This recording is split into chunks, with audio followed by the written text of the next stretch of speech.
Thank you for your interest in Pet Partners. This brief presentation is designed to answer a common question we receive about the Pet Partners Therapy Animal Program, namely, what equipment should we use when evaluating and visiting?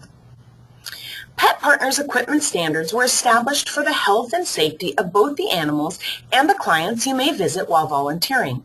Champ and Pebble, two registered therapy animals with Pet Partners pictured here, show that you do not necessarily need anything fancy to visit. In most cases, a simple collar and leash is sufficient. The key things to consider are, can you clean the equipment so that you can practice good infection control protocols? Could a client you visit accidentally scratch, pinch, or injure themselves on the equipment while interacting with your animal? And does the equipment fit your animal well? Does it pull or pinch? Is it comfortable? And could they slip out of it?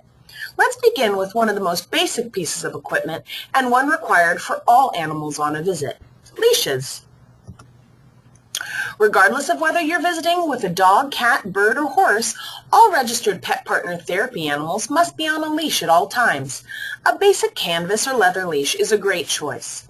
Retractable leashes, or leashes with any metal chain, are not to be used for evaluations or visiting.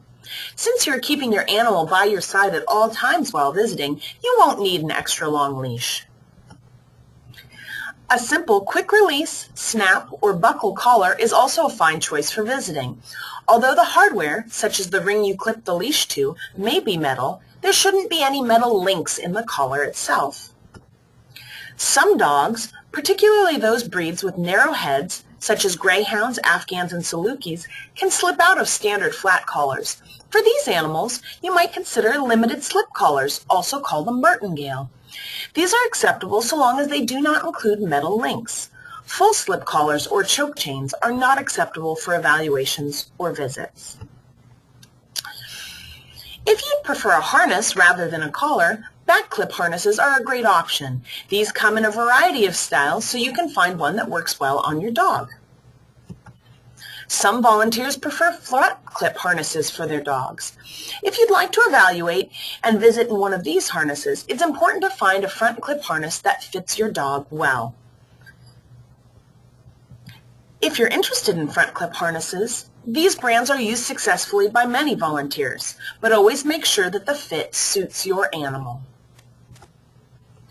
Halters or head collars are another acceptable option for evaluations and visiting. As the handler, it's your option if the animal wears a vest or bandana while visiting. Some facilities may provide these to you, or you can purchase one from Pet Partners if you'd like.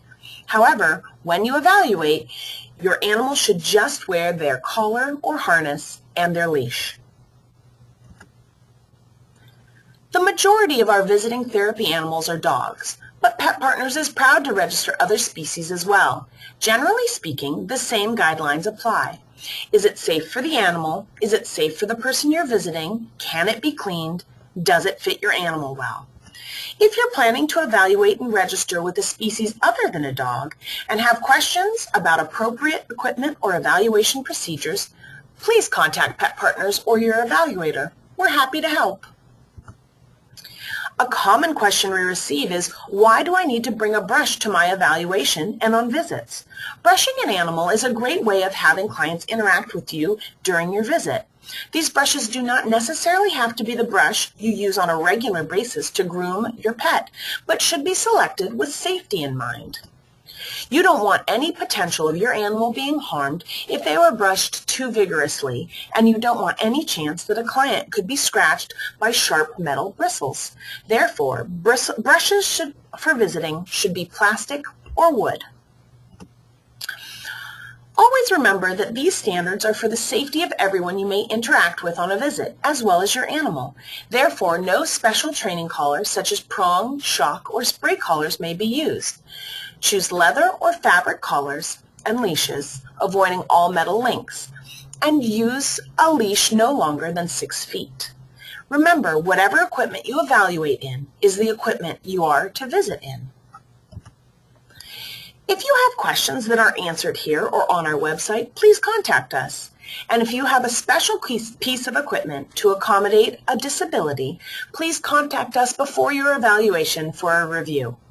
Thanks for your interest in pet partners and in volunteering with your pet.